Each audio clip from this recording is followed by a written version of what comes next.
So it is live. We are live. We can start. It's Good evening, viewers from across India and those who are watching this very, very spectacular program on Education Pe Charcha. This is Vivekananda, an author, academician, and public intellectual. Of course, convener of Education Charcha. I greet all of you, my very, very coveted and valued viewers. My dear viewers, today, in fact, we just started a bit late because of the technicality issue, but nevertheless, we have kick-started. Today is very, very, an upcoming, a very engrossing, a very, very enlightening session. My dear viewers, this education pe charcha is conducted under the auspices of, Dr. Shri Surendra Pathak ji, who happens to be an adjunct professor in Mahatma Gandhi University in Ahmedabad, in Gandhinagar. So, my dear viewer, this is, in fact, 36th session of Education Pe Charcha, and we do have a very, very distinguished guest today. The guest who has been crusading for upholding the priceless values of truth in public life as well as in the private life. My dear viewers, my guest, because prior to the commencement of this very, very important program, as it will progress, all of you will be vouching and will be testifying to it, the quality of this program. I was just having some sort of informal conversation with our guest, and I was really delighted to see his very, very, truthful and his forthright view that truth indeed should be enforced in our day-to-day life, much like as it used to happen in Satyuga. So let Satyuga be ushered once again in Kali Yuga. And my guest was saying, before we started this program, that one should give up one's ego, because ego is the precursor or is the very pivot around which all these sort of Himalayan problems that our society is bedeviling today, or that is rather bedeviling our society, that can only dissipate if truth is held in its absolute sanctity. My dear viewers, before I kickstart and start giving the introduction of our very, very distinguished guest today, it becomes absolutely incumbent on my part to quote one of the timeless verses, or the stanzas of century of verses of great Adi Sankaracharya.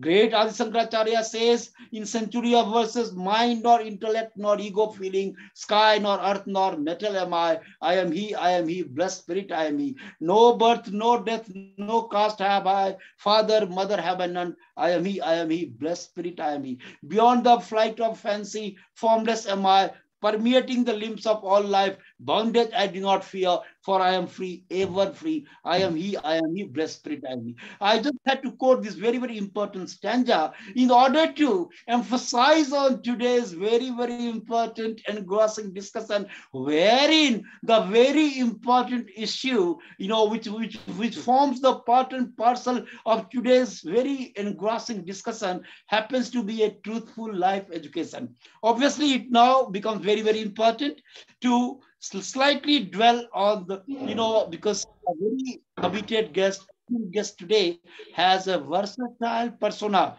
So it would not be possible to discuss or to describe in comprehensive ways about his achievements, that he showcased.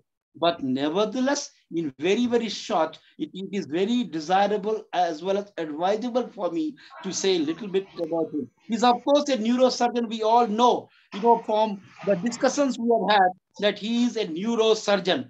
But most important part that we will know just now, little bit becomes important. He is Dr. BANU PRAKASH AS, neurosurgeon from Bangalore, one of the topmost surgeons, not only in Bangalore, but the youngest one of the topmost surgeons in India today. MBBS, BS Bombay, MCH, NS, PG, IMER. I remember my namesake, Dr. Vivekananda, who was presiding over the destiny of PGMIR, a kidney specialist, internationally renowned, surgeon. And now coming to Dr. Shri Banu Pathak ASG's introduction. He is, as I said, because I'm not being a non-medical man, I might not be able to understand the broad implications of all these degrees. BNI, OBS, BNI, COF, CSMS, USA, prevent holistic, eco-effective, humanitarian, truth seeker. Again and again, over and again, I've tried to emphasize on this fact. A boy from lower middle class who is frank enough to admit his own pedigree has risen almost from nowhere to become a well-known figure today. While in the intellectual circle, his thoughts are being sought, most sought after person today in the medical world, even the intellectual circle across the country today. Next important is a politician too. A surgeon being a politician, that we would like to dissect him as the discussion progresses, that wherefrom he gets so much time to devote for political purpose, at the same time ensuring that his very fund of core profession never gets neglected, that he maintains an absolute balance. Next very, very important point I would like to say, he's the first man in the country who highlighted before the nation about about the sort of defect which exists in EVM machine. And that also we'll know in course of question and answer sessions about all that. And most importantly, of course, there are so many things that I wouldn't be able to collect all these now in course of course, many of the things will come for discussions eventually. In 2015, as I was trying to tell you, he is a politician too. So he contested a BBMP municipal election, and of course, he very much influenced by the ideology of Shri Waman Mesram. We would know a while later all this. Fantastic, so definitely we are coming now. It's great, my dear viewers. So it is a wonderful, we can say, biodata.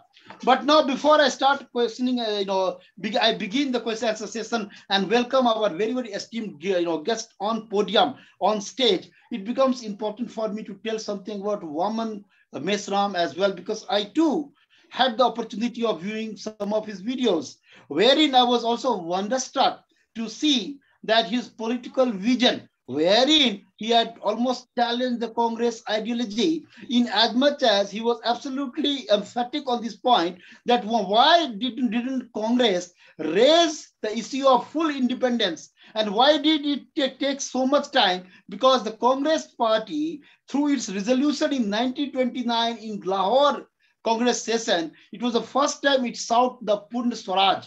What the Congress party was doing all these years, Baumanji says that Congress has been kowtowing to the imperialistic power in the quest for getting some slice of share, to satisfy its urge for ruling the people, not in the capacity of a sovereign, but in the capacity of, say, some sort of getting some authority, not the fullest freedom.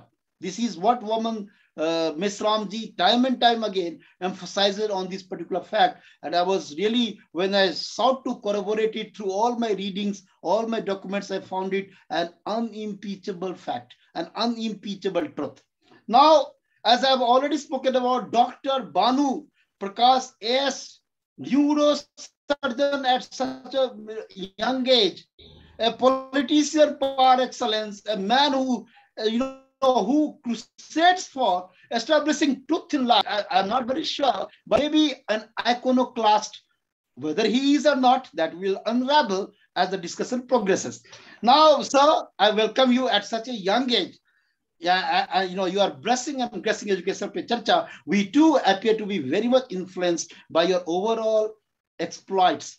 I have been connected with all those groups where you too, are so much coveted by the doctors, engineers, by all intellectuals. So, we are looking forward to a very scintillating discussion today. Sir, if my first question goes in this way, walking down the memory lane, could you delve deeper into your sophomoric days to quote one or two, very prominent incidents which you feel important to have shaped your career group? Sir, now our very, very revered guest, Dr. BANU PRAKASH A.S. Sir, it's your turn now. Your take. Okay, so that was a very exaggerated description of me, I think, and I'm like, oh, man. But no, definitely, I have gone through my share of struggle in my life, and there are some very great memories which have actually deep rooted in my brain, in my mind. So something like simple act by few very committed and gracious teachers. The much more than that, my mother, who was like I mean the teacher from my birth, she has been a very great knowledgeable person. In her days, she has done only her SSLC, but she has learned from her teachers lot about Basvana, Sarvagna, and all the social reformers. So the social reformers of her teachers' times, she has learned from them, and then now she used to teach us every day. That was like our lifestyle, the values of truth and compassion and uh, empathy and even devotion and so all these things, along with as I said, many committed teachers in my school who have supported me in my formative years when I was struggling through my lower middle class difficulties of money and the social stature and all those things. And also, I was not a no, I was something like I used to get third rank or second rank sometime, but but still they could see sense something good in me. And whenever something like way back, I remember in my ninth standard, there was a story which said that okay, the people were blind to the things that were happening around. I said okay, they were mentally blind. Everybody in the class laughed at me, but the teacher said yes, that is true. It is mental blindness. Then I felt okay. It's the small support makes you confident that your thought process is right, you're going on the right way. Okay, because I dared to see mentally blind for a ninth standard school kid way back in somewhere, I think 90s, was not a common term, but that was my innovativeness, creativity at that time, and the teacher supporting me. I still remember our teacher Sharda madam, and there was another physics teacher who used to support me despite I had financial problems to get into some different projects in the school, but she used to let me in even without the money. So all such things, all such graces have molded me, and I owe my life to many of my relatives, friends, my family, my the neighbors, and everybody who have contributed their own share of benevolence and support to my life. So definitely, it's like my eyes are filling remembering all those events. But as I said, all these things. Many a times we remember the sufferings much more. Something like when I used to go with my torn pants, or when I used to, when I grew up wearing my cousin's clothes to the extent that once I had worn a white shirt of my cousin sister, and the buttons are the other way around. So everybody was laughing at me, and I used to borrow textbooks from my seniors, from my cousins, and all. So that's the struggle we went through, and but somewhere the struggles didn't because of the core values of what my mother preached. Sometimes she curses herself now because I'm not making greedy for money, but still those values kept me grounded and kept me endure the pain of criticism, or even the lure of the greed or money or fame and name, and stick to the value of truth and stick to the value of service, and also helping others. So definitely, all these, these are the nostalgic memories which I get through. And I remember during our MBBS days, the final year, we were preparing for the exam, and there was a rumor saying that there's one examiner from outside, from Tamil Nadu or somewhere, and she's bent on taking money to pass. And imagine, my CET ranking was 89, and There was one girl who was first rank holder. She said, I know that I deserve to pass. I don't want to fail just because somebody wants money. So I'm ready to pay. I mean, I was like, okay, I don't have money to pay. What the hell should I do? I think I also deserve to pass. But then I felt, okay, maybe now whatever happens, maybe I should go and sit in front of her and tell her, I mean, perform as best as I can.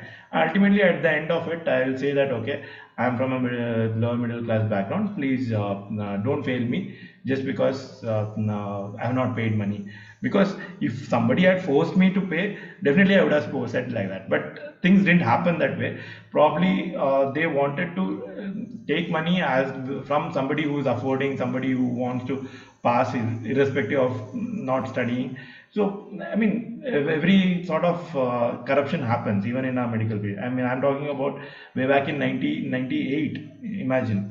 So, that was the corruption. And then the corruption of the common entrance test, that was the CET exam which we had for medical examination, medical entrance. And then there were so many people who were like not very scholastically I mean performing well, but they got better ranks and they got better colleges. And that was the point when I too felt the pinch of I mean, because of my misunderstanding, I felt reservation category girl with I mean, worse rank could get into a premier college than me. So, and even to the extent, even in PJ Chandigarh, I was vocal and did a fasting against preservation and all. But later I realized the social norms because I was not socially aware of this situation, the suppression of the backward and the scheduled classes, and then an opportunity for representing themselves. I mean, it's like the it's representation for the resources of the nation. So now I am totally, I mean, I have gone through a journey. I mean, probably many say that you have swung from one end to the another end, but that is what is the journey of truth. When you understand the truth holistically, then your perspectives become right. Otherwise, you will be biased by some one tangential viewpoint. So that is what happens. And why I was biased is because I was insecure about myself, about my financial situation, about my what do you say, the degrees. I mean, I was still studying at that time. And then probably when I came out of those insecurities, my journey of truth became much more easier and much more stronger. So and the other main important thing was when I was doing my MS in Bombay. I mean, I did rural service in Maharashtra just to get into the MS course in Bombay because that was the norm at that time in All India entrance. And that also gave a good perspective about the government machinery, the government healthcare system. We had some 3 months of short service in Karnataka in a PHC.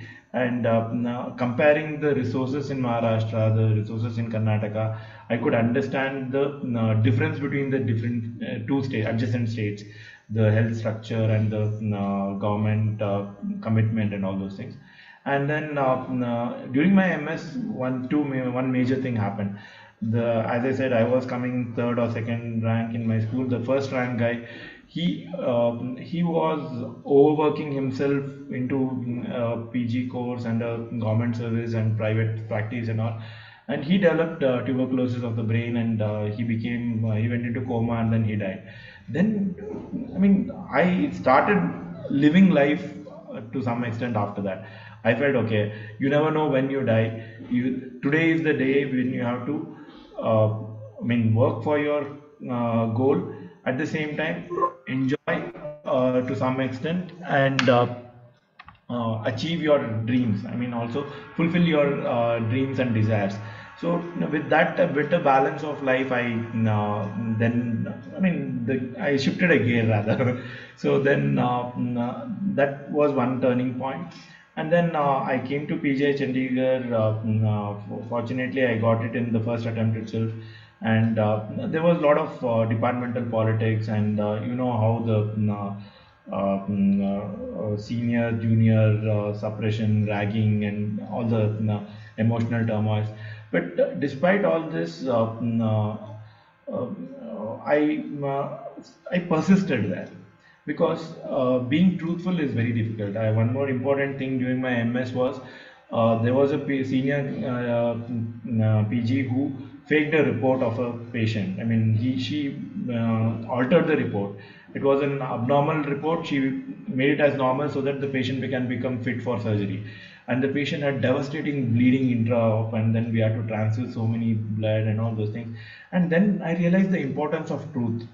See, just because somebody wanted to go easy, I mean, not work up the patient for maybe for the next week, they rushed in a patient for surgery, which resulted in near-death situation. And sadly, that patient developed even some blood-related cancer later. So maybe because of multiple transfusions. So such things when we look at, and we heard stories of ragging by seniors, giving the junior insulin injection instead of local anesthesia, and the patient going into hypoglycemic coma and death and all. So there are such deviant behavior doctors also in the society. So just because had to get a PG, I wasn't very vocal against it, but at least in the inner circle, I used to say that this is wrong, this is not right. We need to work for it. We need to work for being truthful, being service oriented, and to the I mean, being just vocal in the inner circle, I was made to slog extra hours and do a lot of work. But I bared with all because I felt being truthful was the right way rather than being calm-chore and then trying to cover up or fabricate things. So because then I remembered somebody was using doctoring as a term to fabricate false fabrications. I felt such a bad usage of English language with the word doctor. So I mean, I think we all should grow up to an extent that we delete that doctoring meaning of that word. So somewhere, I mean, such small goals, such small attitudes kept on pushing me to do the right thing, do the truthful way. And coming to PGI Chandigarh, there also I had a lot of difficulties to the extent, I mean, I got fed up. I took a leave for a week and came back to Bangalore. Then when I went back, everybody was surprised that I came back. They expected me not to turn back, and then I said, "No, you do whatever you want. You drag me, you make my life difficult, but I will have to achieve my goal for myself, for my family, for my friends who had believed in me, who have supported me all through my life, and I have to achieve this goal of I mean, becoming a neurosurgeon." And definitely things were not rosy. I mean, it's the society and the academic structure also is very conducive for somebody who is elite, who is rich, or who is connected, and all those things. So all these things, one important thing that I remember was see lecturer coming me and asking me what is my name, then my father's name, Shankaraya, then he asked my grandfather's name. I said Range Gowda. Then he said, "Are you related to Deve Gowda?" Then I said, "No, we are just the same name, but that's all." So then he said, "Gowda means you should be a farmer. Why you come to neurosurgery? Neurosurgery is for Brahmins." Then I felt, okay, this is like, I mean, he's ragging. I never understood the caste politics and the caste background for this.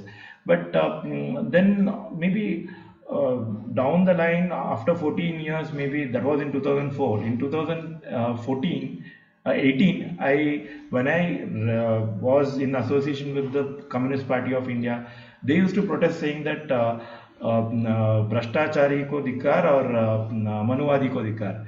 Then I realized that okay, there is the concept of corruption has casteism also, and now I realize it is all genetic because when we come to the COVID virus and the injections are made with this genetic specific.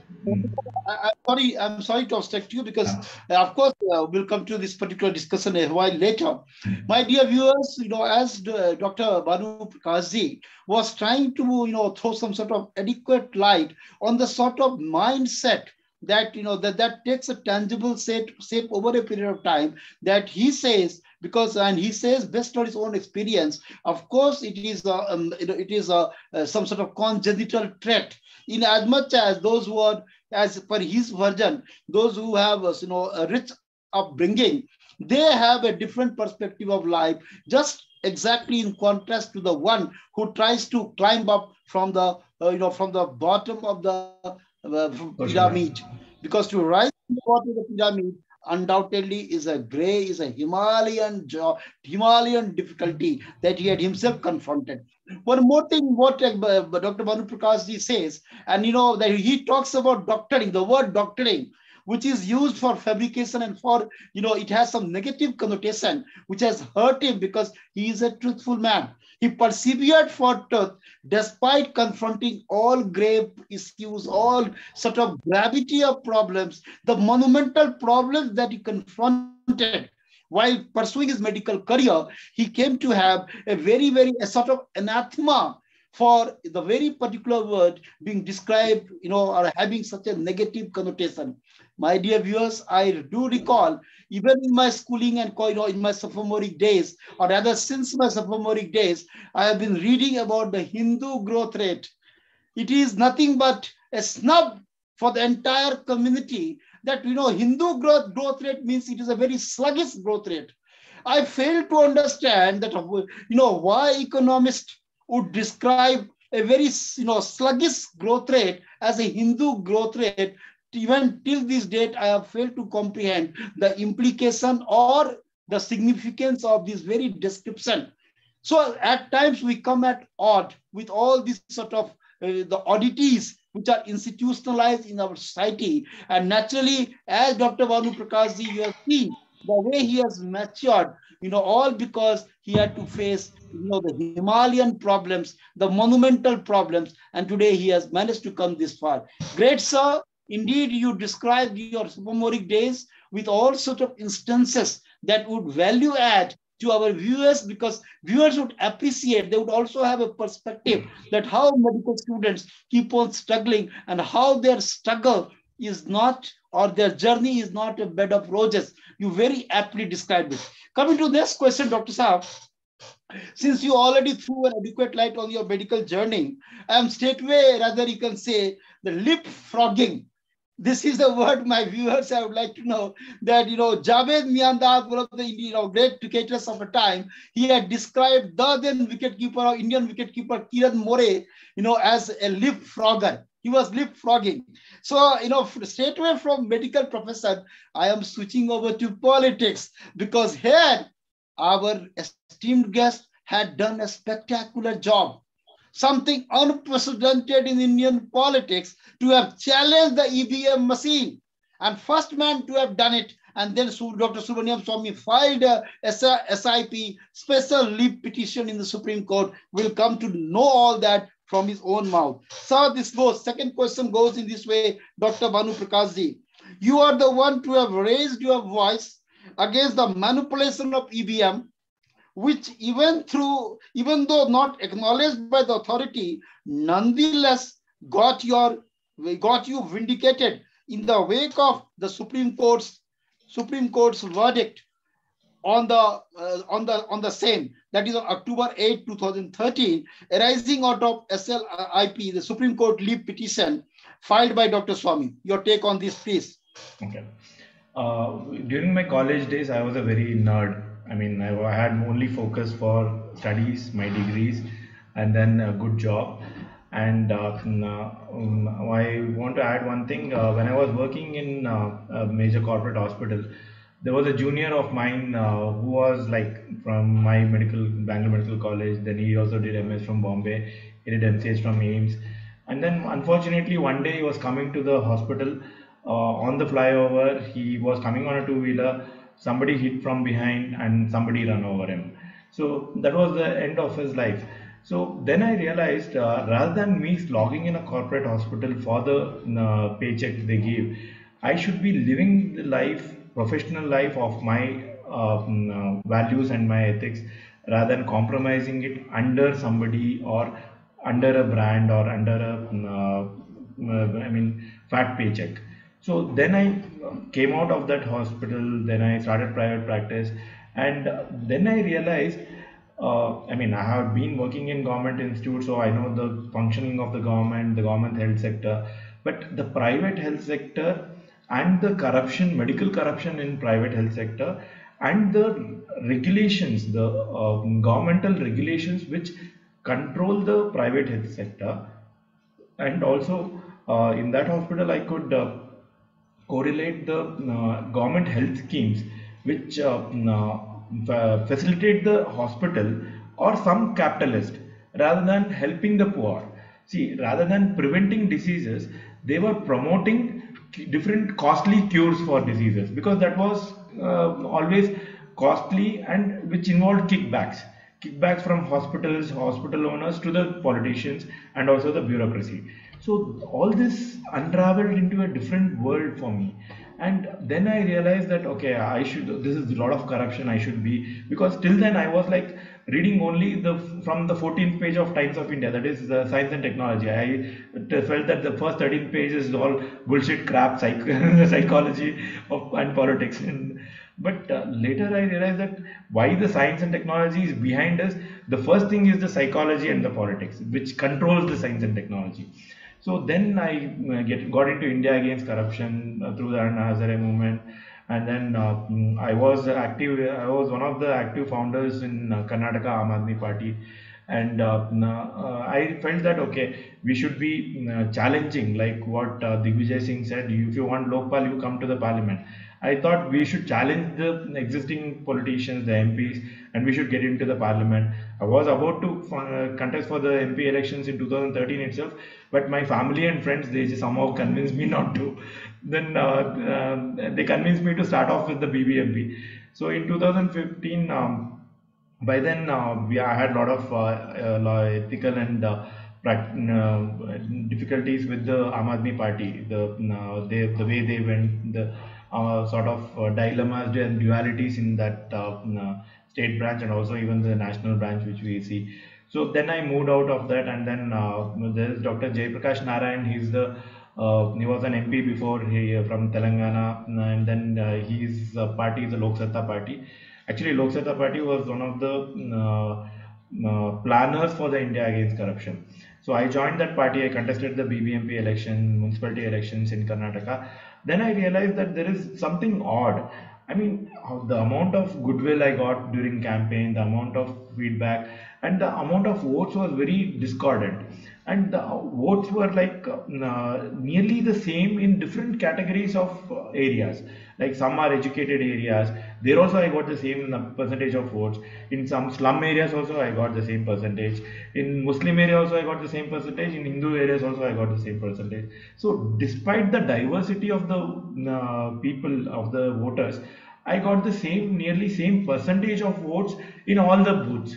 So I felt that is very difficult to understand, because we have done many what do you say, theses and other things wherein we know the statistics, how it behaves. And so this is something which I couldn't take it. I started researching about EVM manipulations, and then I got to know that definitely these machines are not foolproof and they can be manipulated. And every voice against the EVM manipulation have been suppressed, or many people have gone.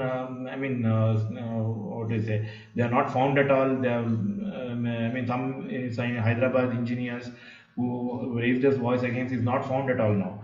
So all such information made me feel that okay, something is going wrong.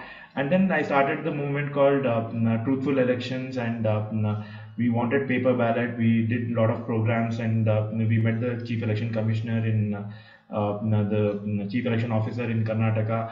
We did a lot of interactions, and then during the MLA elections I contested. I had a one-on-one interaction with the deputy chief election officer. He demonstrated that the EVM has two ports.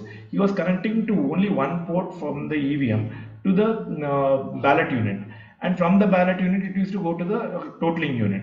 But I said, there is another port, what do you do with that? He said, we can take a printout of it gives a printout like first vote is cast to whom, second is to whom, third is to whom. I mean, in that serial order it will print out all the votes which have been cast, maybe 1,000 votes in a booth. Then I said, okay, if you have I mean, every booth will have a registry. Who has come first, who has come second, who has come third. I mean, you have a serial number of voter and you have a serial number of votes. So you just tally them, you know what is voter profiling is done. So there is no secrecy of ballot. I said, see, this was very astonishing because I don't know whether anybody had reported that before or not. But I said, no, this can't happen. You can't. There should not be any possibility of disclosure of the votes. So this ballot secrecy itself is gone. Started becoming vocal against it. I insisted for this thing by paper ballot, but they said, okay, see, if you are not believing EVM, we'll put an VVPAT machine. So in the MLA election, they had the VVPAT machine, and initially I felt there should be some fabrication in the EVM so that it will be favoring the major parties, Congress, BJP, or JDS, or whatever in the different states. So, but I felt okay when they counted the slips of VVPAT, it was tallying. 5 booths they used to count. It was tallying with the total. So when I felt okay, something is missing. But one thing for sure, secrecy of ballot is gone with the option of the extra poll. So I insisted that okay, you should go for paper ballot because we want secrecy of ballot. Then in the MP elections, I contested in Bangalore South. Then I keenly observed the VVPAT machine during the mock poll. During the mock poll, you can see the light glowing inside, and the VVPAT slip is like it's a paper roll. From the roll, the paper comes out in a curved fashion with printed the candidate name, the symbol, and also the serial number. But on the day of election, when I went to cast my vote, I could see that I didn't see that way. I didn't see the inside of the machine. I just saw the glass showing me the image of my vote. Then I felt there's something missing. But at that point of time, I wasn't convinced myself. So there was a by-election that was happening after the by-election for the MLAs after the MP election. In that, I became an agent for one of my friend who was contesting. Then I got confirmed that because there was multiple videos about this by many other activists who said that okay, the front glass is a polarized glass. We want a plain glass for that. They should not be a polarized glass because I observed that on above and below the polarized glass there is this a printed circuit board, and in that printed circuit board they have LEDs which switch on during the mock poll, but they don't switch on during the elections on the day of the election. On the day of the election, this polarized glass itself shows an image of what vote we cast.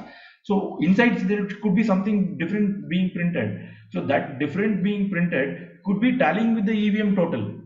So EVM and VVPAT are in synchrony because they are connected in serial, and the total of the VVPAT slips will reflect the EVM total. So how much ever, even if we count 100% of all the VVPAT slips, they will tally the EVM total. So that's why of late, after realizing that, I have been insisting on the VVPAT slips to be given to the voter. Let him see the slip, confirm that that is the vote, put it in a ballot box, drop box, and let the slips be counted and the election result declared. Because otherwise, the polarized glass might show what we punch in, what vote we cast, but what is being printed inside might be different. That might be according to the EVM total.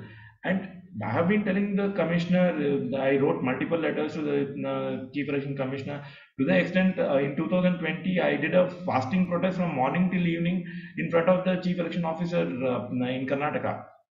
And all these things like may see the adamancy of the people in governance, they make you much more resilient, much more convinced that something wrong is going on. And I have been requesting, just put a plain glass. Just put a plain glass. I want to see what is being printed inside. I don't want an image on that. I mean, मैं बोलता हूँ ballot secrecy जाए भाड़ में, पर at least हमें दिखाओ तो सही प्लेन ग्लास डाल के, वो तो नहीं रहा. And at least let the voters touch the slip and confirm and put it. So they are not doing that. And now I have been doing it with the State Election Commission also. They are very adamant. And I have, even for the Delhi MLA elections, I called all of my friends, even Yogendra Yadav ji, spoke to him, Prashant Bhujan ji also I spoke to him. Somewhere there is somewhere there is not convinced.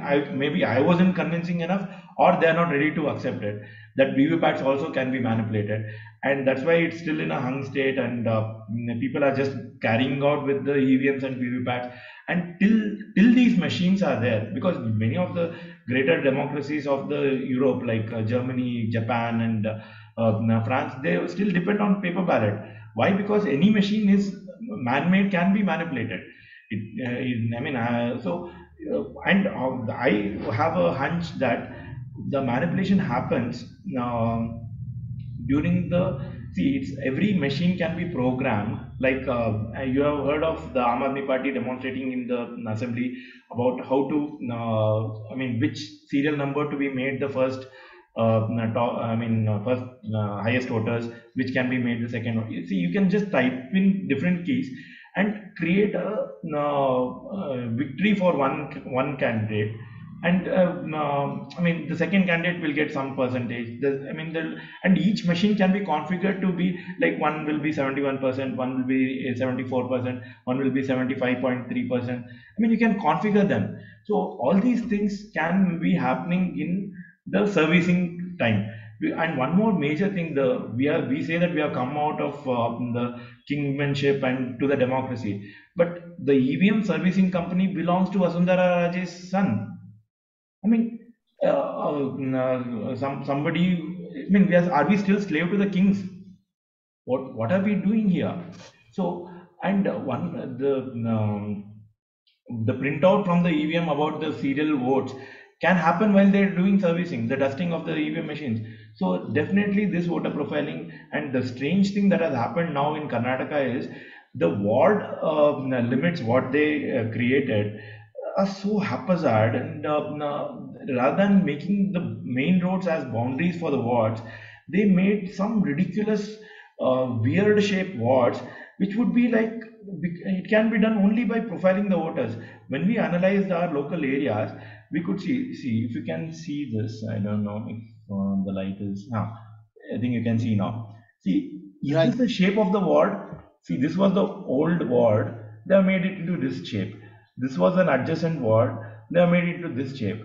And you can see this area of this ward fits into this corner. Why they have cut this area is there are not many Muslim voters there. So with the voter profiling through the EVM machines, they know who is voting for whom serially through multiple elections, and they are dividing the wards according to the profiled voters. So this is destruction of democracy. So we can't let the destruction of democracy happen. So that is why I have been very vocal against it, and I have been challenging the people. I have been educating people to the extent when I I inserted these pamphlets into the newspaper. One BJP worker, he complained against, saying that I am speaking against the religion and I am trying to create some disharmony in the society. He doesn't want to mention about the EVM. So they divert the attention and they challenge. So this is what is happening, and this is a wrong. We need to work for the truth. We need to work for the absolute truth.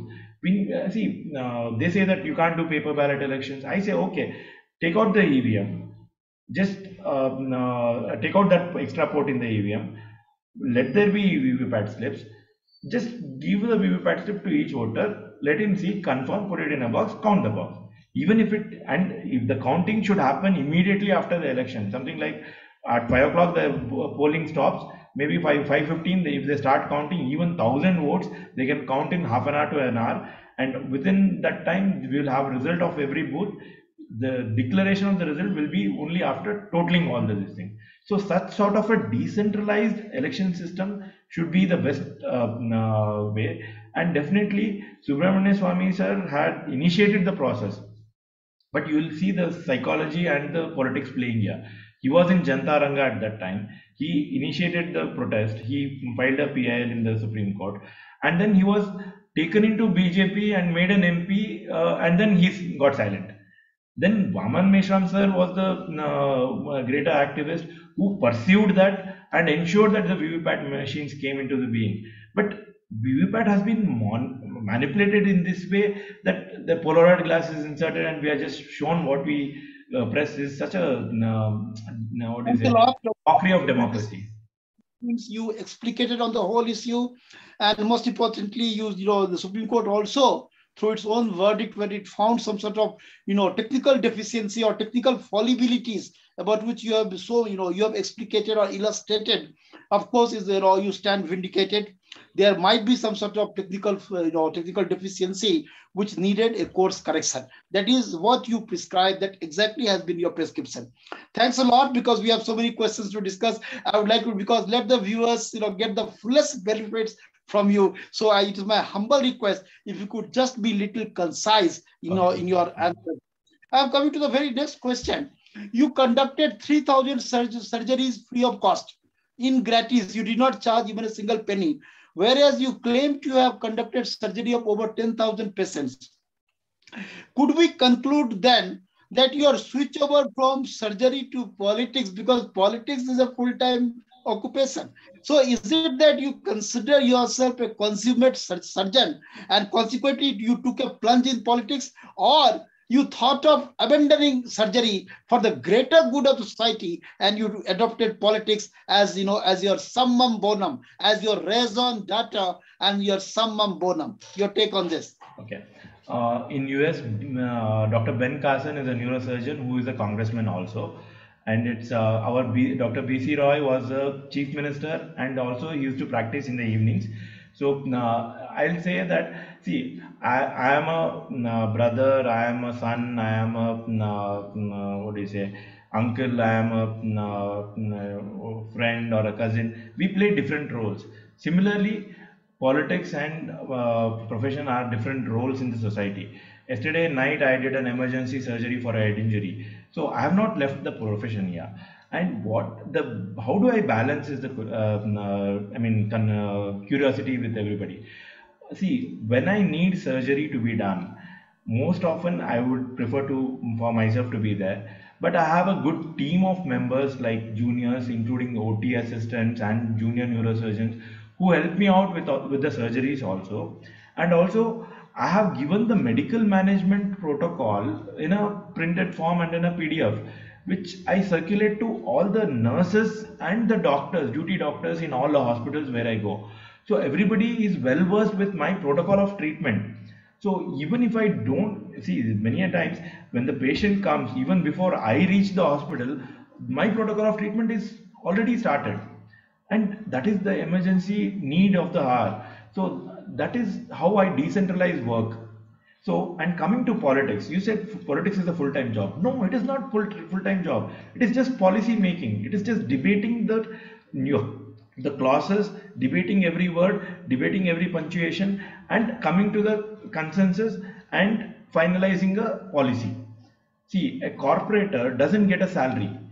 He gets only a honorarium to attend the council meeting, and that honorarium is just 2,500 rupees or something, and every month there will be some 4 to 5 meetings.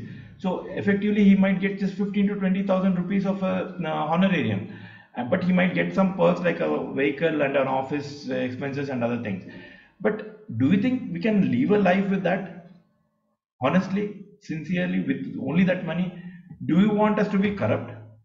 No, a corporator doesn't need to be full-time job. There are so many officials in the municipality who are taking salary of 2.5 lakhs to 20,000, who are full-time workers.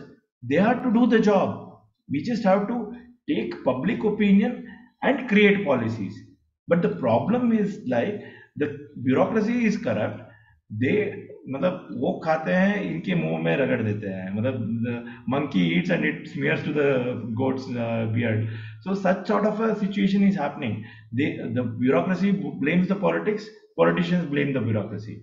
So ultimately both are cunning and both are looting. So you don't need to be a full timer in that way. If you can imagine Dr. B.C. Roy working as a chief minister in the morning and working as a doctor in the evening, I mean, that is how true decentralized functioning as described in the constitution. But where is the constitution being implemented? Constitution is circumvented through nepotism, through corruption, bribery, and kickbacks, and you need all the time to negotiate the deals. So I'm not here to deal with negotiations and kickbacks. I'm Thanks here a to lot. ensure the Thanks a responsibility lot. of each salaried person to do his job. Decentralized, saying that every citizen, every voter, see, this is the person who has to do your job. He takes 1 lakh of salary. He takes 20,000 salary. He has to do his job. You contact him. That is the way Okay. of decentralization we need to do. Also, we have understood your point, and now you just showed us the nuance, the technical nuance, which basically which keep the the pedestrian mindset or pedestrian mind, because we are under the impression. I am talking about the hyperlie. People are under the impression that politics happens to be a full-time occupation. But the moment you quoted really a shining example of Dr. B.C. Rai, I trace my genesis from Calcutta. So obviously, I recall one of the instances which I came across, in some book or through some hearsay, that once BC Roy was passing through one of the states and he heard somebody coughing. Instantly, he advised or he recommended that man's, instant admission, into a hospital. And the man was taken to hospital. His life was saved. Had the patient not been taken instantly to the hospital, he would have died.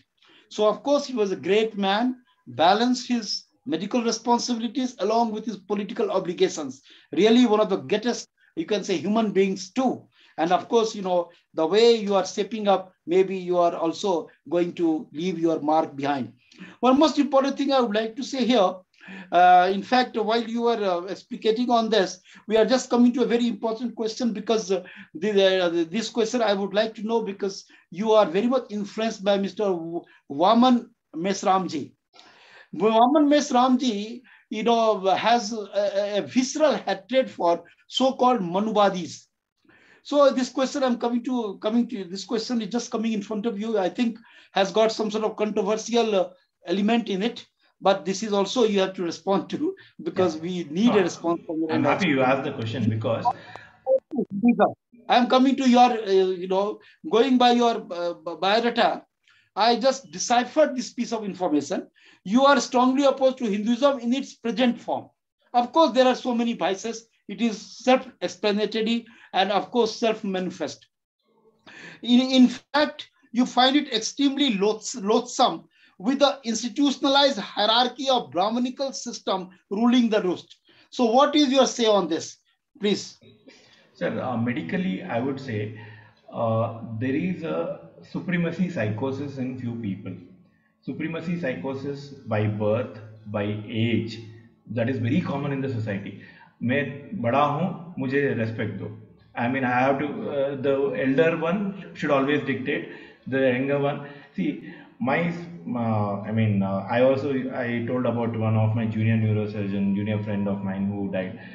If I would know that he would die early, probably I would have given him lot more privileges in life, lot more opportunities in life than overshadowing as a junior, as a senior. Similarly, if Vivekananda, everybody knew that Swami Vivekananda had a short life, probably they would have made him a prime minister before he died. So you never know everybody's timeline. So what we need to more emphasize is not the age, it is the seconds of involvement in each profession or perspective or what do you say, knowledge. So that those seconds, how many seconds anybody devotes for any profession or any knowledge, we need to respect that and we need to respect the truth in that. So the bias by caste, religion, sex, or even age or the birth order or even the birth hierarchy or the social hierarchy. I mean, I would say if you are on the road, you are I mean, our caste is like bus caste, cycle caste, motorcycle caste, or a car caste. So that is the economic caste criteria. So until unless we humanity realize that we are all equal, and we should have equal opportunities for everybody, and we should have dignity of labor for everybody's work, and then we should give equal opportunities for life and learning and progress for everybody. We will never rise to a level of greater humanity wherein we will acknowledge the rights and privileges of even the animals, birds, and the forest and the trees. So they are also living living entities in this earth. So when do we Thank respect their? So that is the you. bigger I'm so very picture. sorry for So the questions. We have understood. We have understood, your motto. Of course, 100% I take your word for granted. I recall in this context, my dear viewers, very quickly, I would like to recall when Swami Vivekananda, so-called, he traced his genesis from so-called lower birth. When he returned from America after having showcased the glory of Sanatana Dharma, the Brahmins questioned his locus standi to represent Hinduism in such an august forum. Great Swami said, I trust my descent from that Almighty Lord at whose feet thousands of Brahmins offer their flowers. That is his talks. Our esteemed guest talks about the universality of great Rishi Aurobindo's preaching of Sankara's vision of universality, a single soul, which is a manifestation. This world is a manifestation of Brahma, manifestation of same soul is the cause for entire creation. Thank you, sir. Because of shortage of time, I do apologize because so many questions are there. You also would appreciate my cutting you short. Sir, we are coming to the next one very thing I important would like to question. say, Because my dear viewers, I am also a member of the same group where Dr. Banu Prakash ji is widely revered as one of the experts. And this is the question I am coming to because entire world is afflicted or bedeviled by this particular problem, which I am coming to discuss right now. That's why I had to cut short our esteemed guest because he is a genius, has all sort of answers to whatever question comes to him. Sir, coming to the next question. You are dead against wearing masks, vaccination, especially when the institutionalized belief goes that do gaj ki duri, mask pehenna hai jaruri. Your take on this, please. Very, very important question. okay. Initially, what I felt was, if it is a natural pandemic, the pandemic, every virus evolves with, there are two types of mutations. One is called a antigen drift and a antigen shift. With all the common cold viruses go through, the drift happens every year, the shift happens every 4 years. So what I felt was, if it is, I mean, initially I believed that it was a natural virus. Then I felt, okay, let me get exposed to all the variants and become immune to all the variants, rather than hiding myself from the initial variants and getting severely sick by the later variants. So this was my thought process, because I believed in natural immunity rather than um, uh, treating for taking medicine for every disease, every small cough and cold. So now then I realized that, okay, if you wear a mask, probably you are preventing yourself from attaining a natural immunity. See, whenever somebody has an infection, the our body will be destroying the viruses, the our white blood cells and T cells and lymphocytes and all, they'll be destroying the virus. When in the destroyed virus, the powder, the outer protein, the inner RNA, we will exhale them in our breath. When we breathe out, the powder comes out. That is actually natural vaccine. So with mask, we are preventing natural herd immunity. This was my thought initially when the pandemic started in 2020. Then I felt, okay, mask might be counterproductive than what we are thinking, because we have worked as doctors, we have worked with HIV patients, we have worked with many flu and other infected patients, and we have been having good health. So probably having natural immunity, and whenever somebody develops a disease, it is because of their mind, their exhaustion on the mind, their frustration, their depression, rather than the virus itself. Because there are two theories, the germ theory and the terrain theory. Terrain theory says our immune system, and later I even realized that our body, the skin and the respiratory tract, the breathing passages, the food passages, they all have commensals, the natural bacteria, virus, fungus, which are helping us. So we need to preserve them. So to tell you frankly, I have not used soap or any chemical to have a bath for the past 2 years. I just take a bath with warm water. So somehow these understanding of these truths have evolved my and also I read many literature which said that mask is counterproductive. It retains our many toxic products which we try to breathe out, and rebreathing the same air, even increasing carbon dioxide, will create a lot of diseases. And there is a what's her name, I think Dude Makovich, Jean Makovich, I think she's a genetist. She has written a good article about mask and mask problems. So way back in 2020, when I read about it, I circulated with everybody.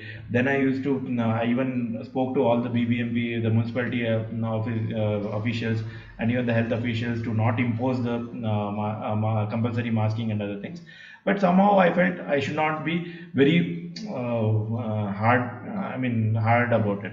But later, when I initially I felt the injections, the vaccines should be only for those who have decreased immunity, like very bad diabetes, or somebody who is on immunosuppressants for some systemic, I mean, vasculitis and other autoimmune diseases, or somebody who is taking long-term steroids, or somebody with HIV, or somebody who has had a transplant like kidney transplant. Such people should need the vaccines, I felt.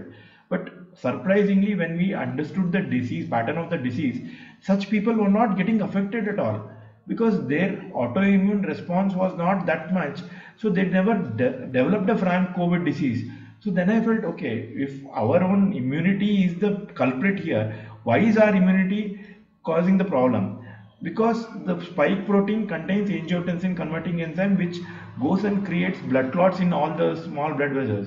Then I proposed for heparin therapy way back in April 2nd, 2020, when the Italy postmortem reports of blood clots came in April 17th. So I was surprised to my extent, to a great extent, because I have been using heparin and ecosprin for the past 4 5 years before that also. Probably H1N1 and SARS and MERS were creating such blood clots, and people were getting better with the drugs which will prevent blood clots.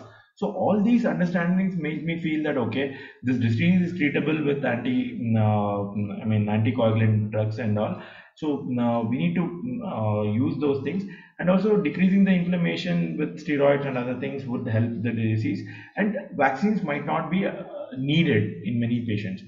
And later, when the trials started happening and they started covering up all the complications, like weakness of both the legs, strokes and heart attacks, and even somebody who was just 20-year-old, he took a injection and then he died within 2 days. I mean, such sort of incidences. I mean, our medical fraternity, we get some access to the truthful information, while I mean, the public narrative and the government publications don't come out with those truths. So when we realize that okay, this is the injections are also causing the same disease like the coronavirus, then I felt okay, the spike protein is the pathophysiology. The spike protein in the virus, in the vaccine, are creating the same things. And meanwhile, I got the information about the global depopulation agenda, the COVID mafia of Bill Gates and Rockefeller Foundation, Rothschild Foundation, Klaus Schwab, and Michael Soros. All these information, as in things got leaked out, and the planning which they had done for nearly 20 years to implement this COVID this scandemic or a pandemic. So then I felt that okay, we should stop further deaths. And I felt very sorry to say that many of my friends and relatives who took the injections, they developed the COVID disease. And even to the extent recently, just 10 days ago, one of my neurosurgeon colleague who took the injection, who had taken two COVID injections, and he died after the booster dose. And I've been seeing many, now, I mean, postpartum ladies, like those ladies who have given birth, who have taken the injections and suddenly developed brain strokes. And I treated personally many patients who had stroke after taking the injections. So all these things made me feel that okay, I should speak with the truth, because I say my dharma is satya, because all the religions are like brand companies for somebody to profit out of it. be it Hindu, Christian, or Muslim, or even Buddhism, or whatever. They have their own system of hierarchy wherein somebody is in top who gets to sit and eat while the others log down the pyramid. And no, I don't believe in that system. I believe in, because when I analyzed health, what is the cause of the disease? We should be working every day. Our body should be active for us to be healthy. Our mind should be truthful. We should think the truth. We should speak the truth, and we should do the truth. That is the health. That is truthful health.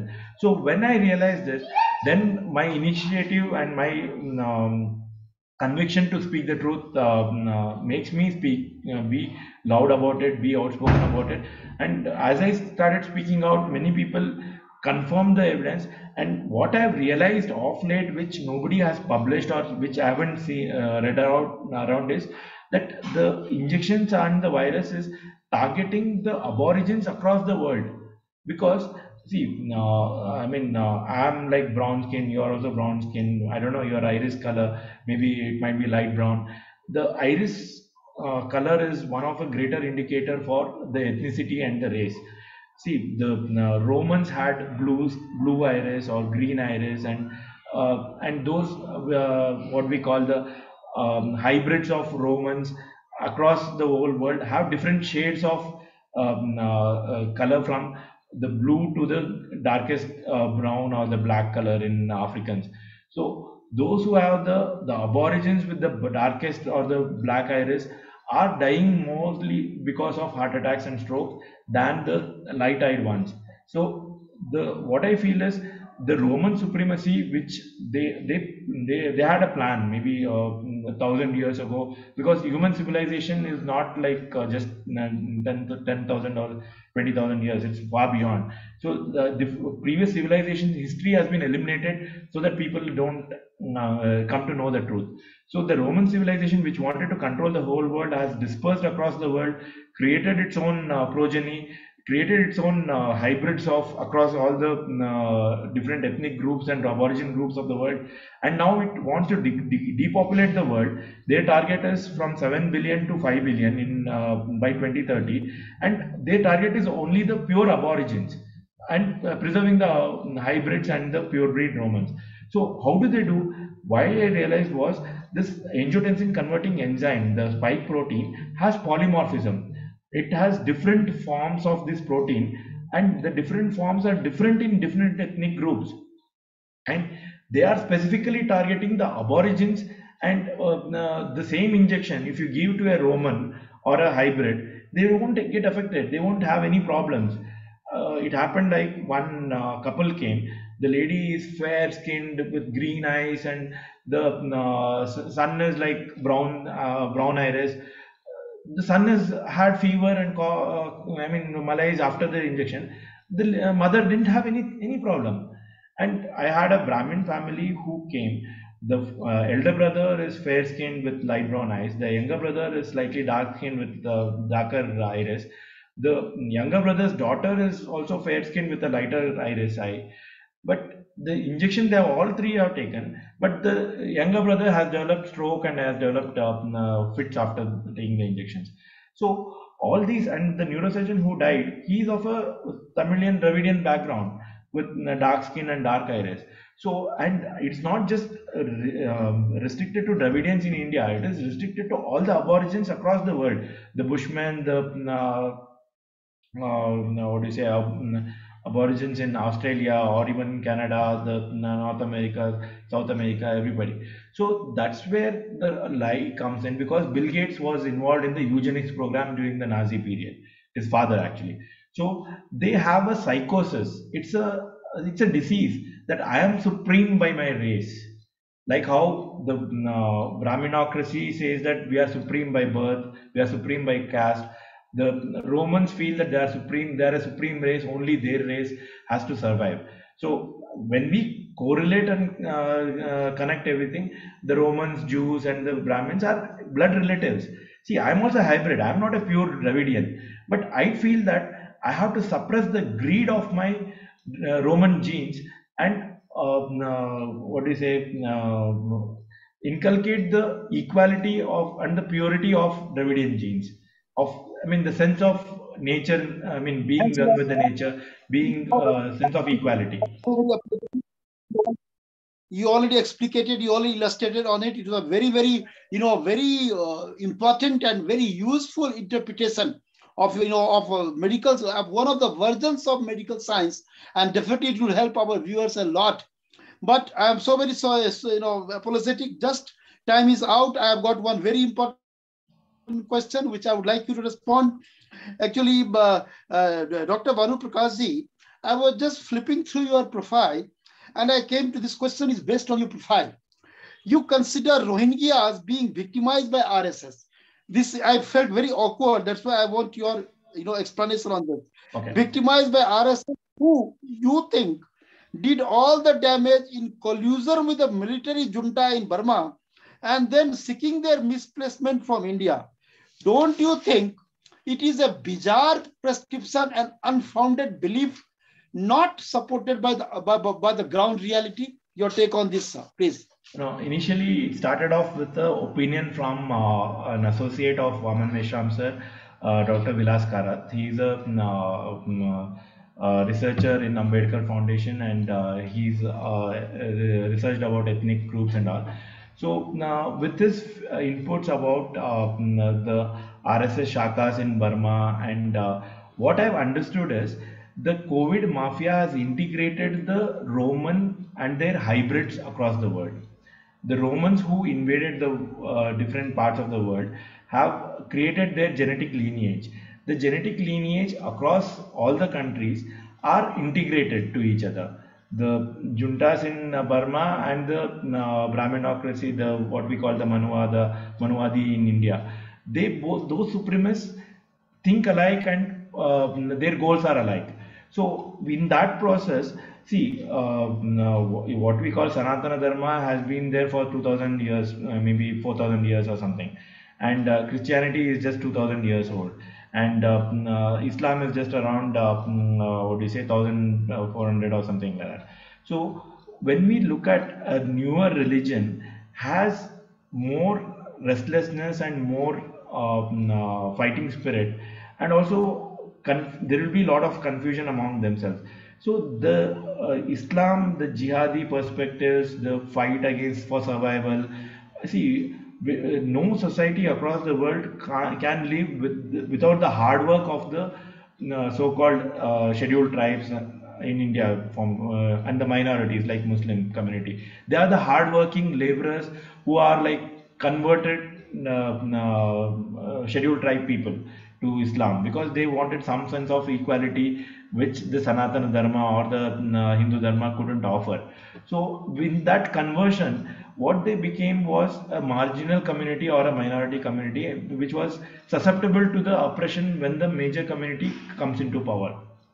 So after the Islamic reign was suppressed by the British, and then now the democracy has come, and with all the hierarchy of the upper caste in the democracy, in all the four wings, like four pillars of democracy being occupied by the so-called supremacistic psychotic people, there is suppression among, and there is a cross connection between the Manuwadi and the supremacistic juntas. So then I realized that okay, this is not a single Indian phenomena, it is a global phenomena, and it is a human phenomena. See, it is a corruption in our mindset. It started as just a survival instinct, and it has compounded to that supremacistic psychosis. So this I have proposed to the NIMANS, also to the psychiatry department, to say that consider supremacy psychosis as a disease.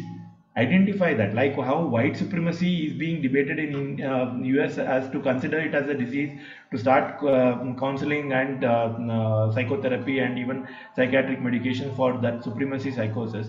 Let us understand the commonality. We are all humans, we are all the same, we are all the same genes, just the different forms of it. But let us understand the equality, let us understand the beauty of our differences, and relish the beauty, and forget the differences, and help to grow each other. Let us all become global citizens, like what Kuvempu, the great poet in Kannada, he says about Vishwamanavate, the Vishwamanava concept. So let us become the global citizens, because as I said, truth is my dharma, nature is my God, and karma is the law of nature. Because I can't see mango seed and expect neem fruit or grapefruit. It's like what we sow, so we reap.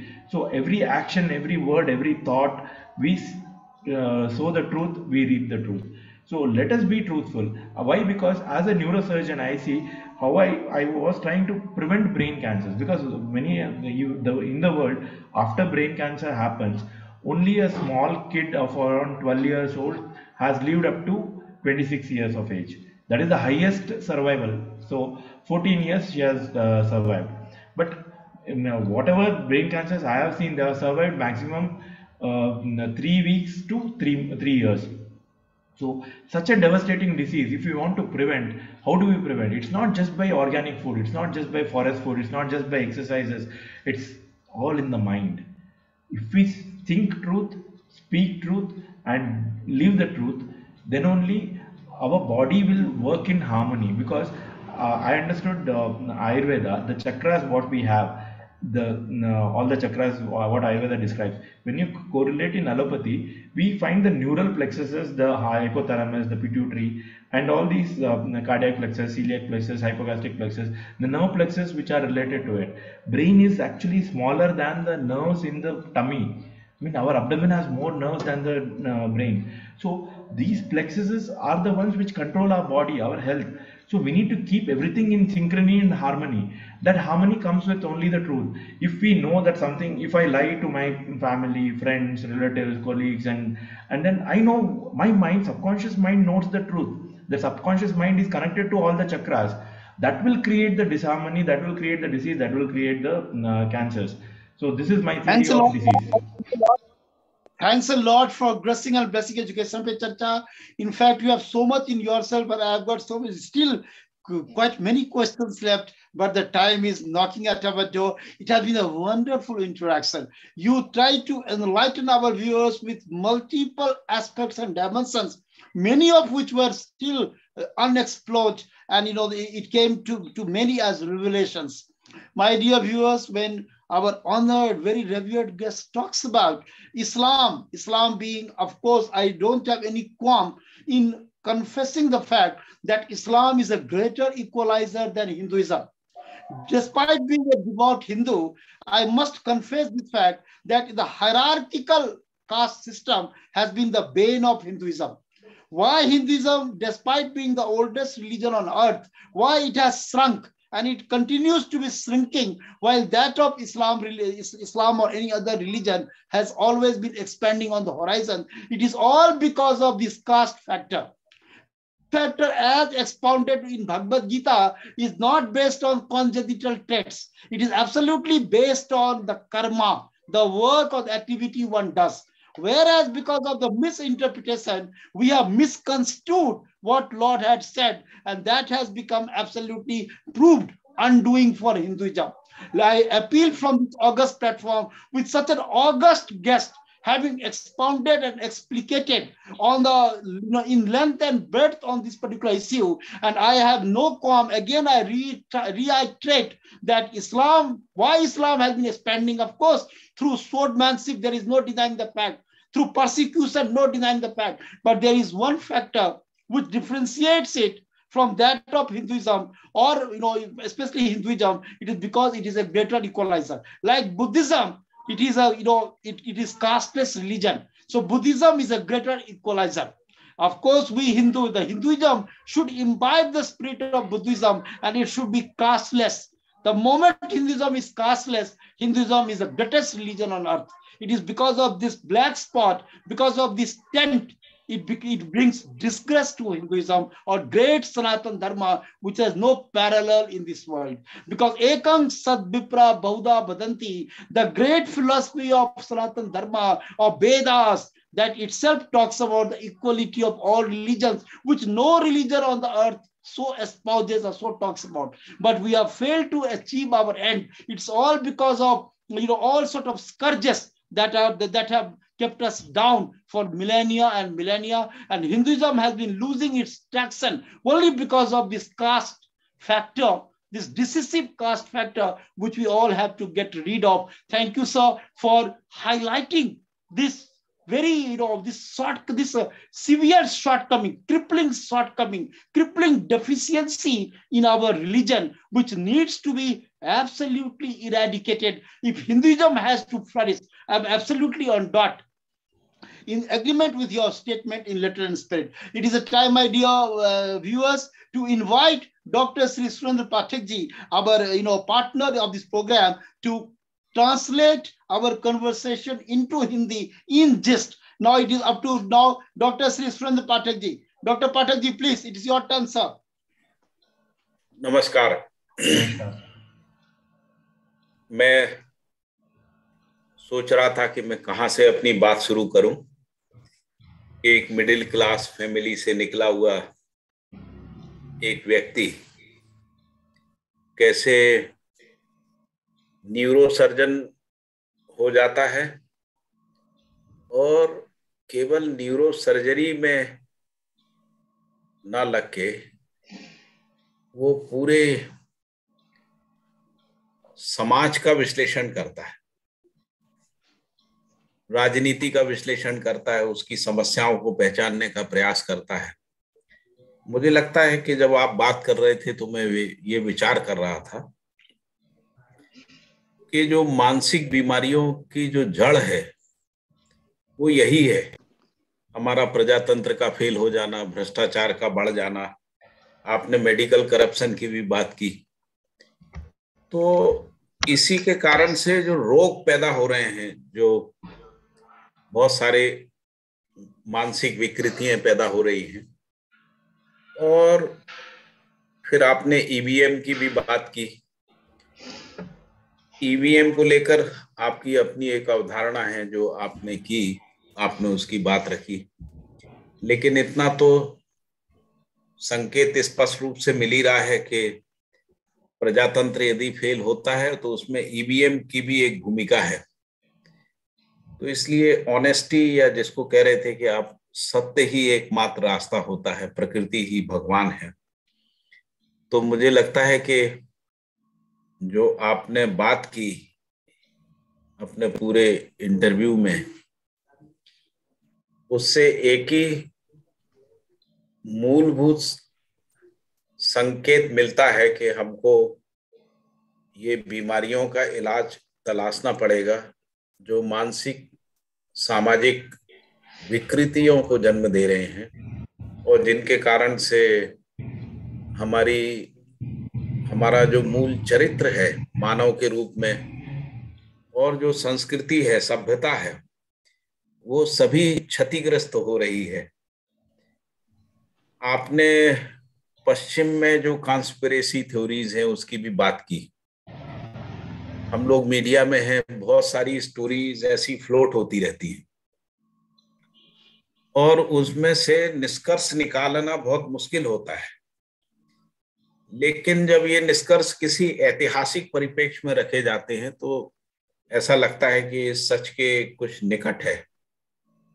आपने mask को लेकर भी बात की, vaccinations को बात की। मैं वो टेक्निकल व्यक्ति तो नहीं हूं, लेकिन जितनी बात मैं समझ पाया उससे लगता है कि कुछ तो कॉन्स्पिरेसी रही है इसको लेकर।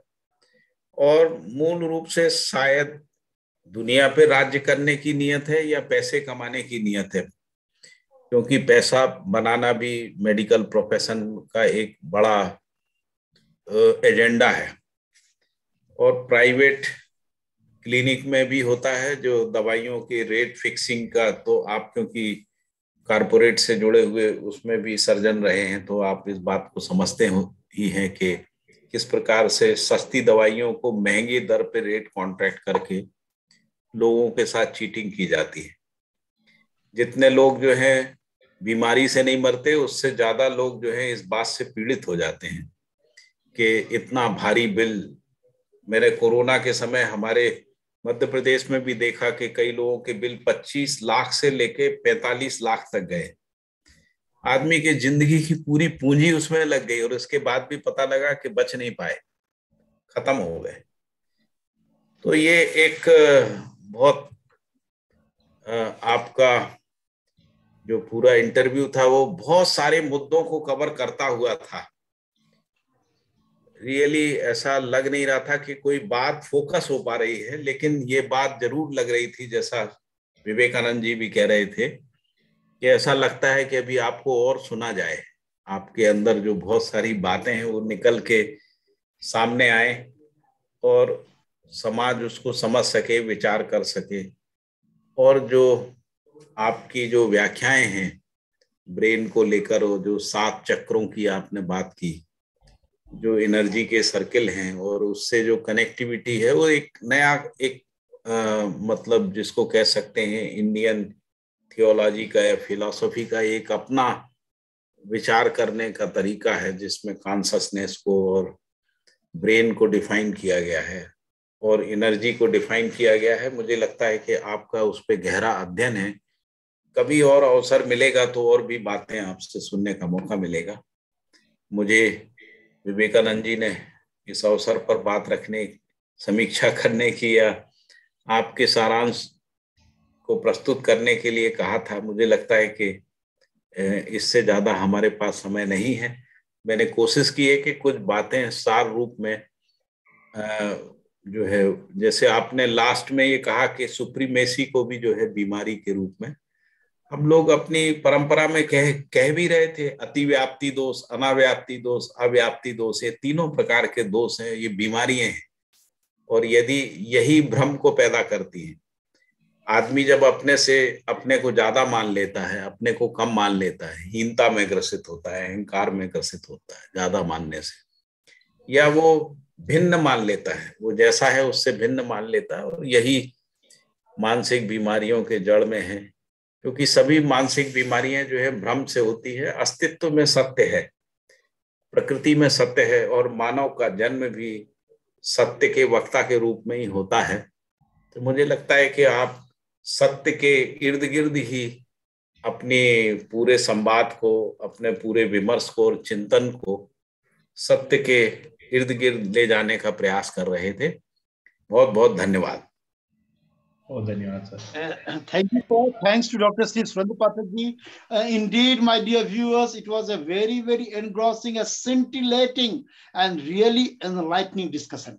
A man, even in his younghood, I don't see he has crossed 45, but he has really persevered for establishing and institutionalizing truth, and that he practiced from his own life.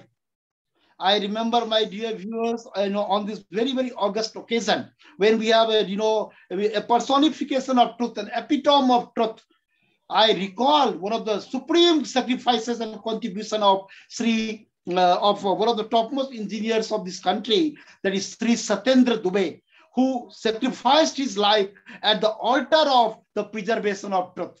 So we pay a glowing tribute to great Satyendra Dubey ji, for whom I wrote several articles, because I was at a loss when he was assassinated, when he was murdered, that truth had lost. And days after days, I was ruminating over this fact, that where did the truth exist? Because the man who was the purveyor, who was the exponent of truth, was very uneasy, eliminated. But then I realized metaphysical that truth can never die. If Satyendra Dubey had died or sacrificed his life at the altar of truth, there might be he might have given a birth to thousands of exponents, or those who might try to uphold the truth. As we have one sitting beside us, a very, very august and coveted guest, who tried to expound the values of truth in such duplicitous and deceitful times, when speaking lies is at a premium, and discounting and speaking truth is very much discounted. So we are passing through such testless time, but we can learn, we can look up to such a man as our esteemed guest, Dr. BANU Prakash ji, who himself is an exemplar of truth, the man who took truth as his mission as well as vision. My dear viewers, it is time to bid goodbye, with an announcement that next day, with a given religious disharmony in our society, which is nothing but a sort of catastrophe, we are looking forward to some sort of apocalypse if the situation is not arrested. Therefore, a man who is trying to bring harmony within the society. Dr. Shri Abdullaji, one of the topmost, social activists, he is going to be our esteemed guest next time. Our esteemed guest wants to say something. Please, sir. Please, Dr. Sir.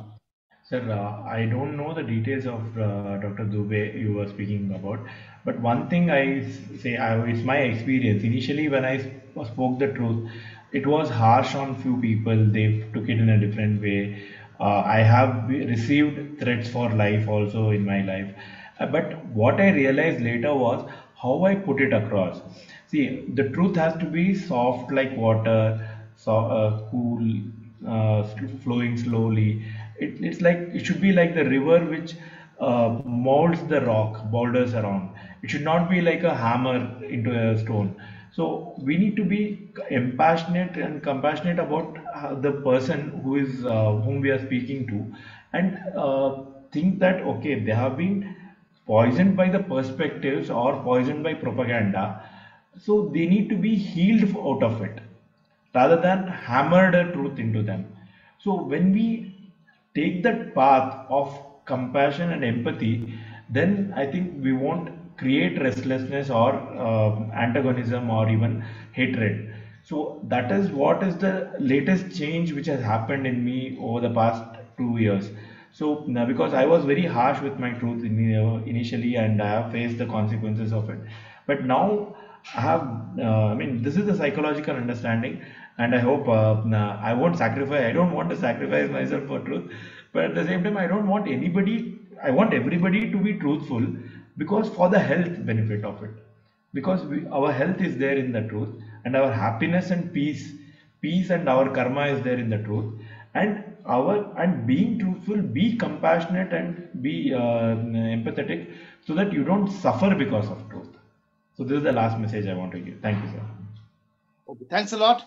Thank you, sir, and thanks, Dr. BANU Prakashji, because I've heard a lot about him, and today we all have been witness to his unparalleled erudition, the way he sought to illuminate all of us through all his enlightened knowledge, which has already attained the status of a wisdom, the stature of wisdom. He tried to illuminate all of us through all these very, very mature talks, mature opinion, and of course, mature interpretation of the sort of ideology, philosophy, doctrinaire belief that we have in our social system.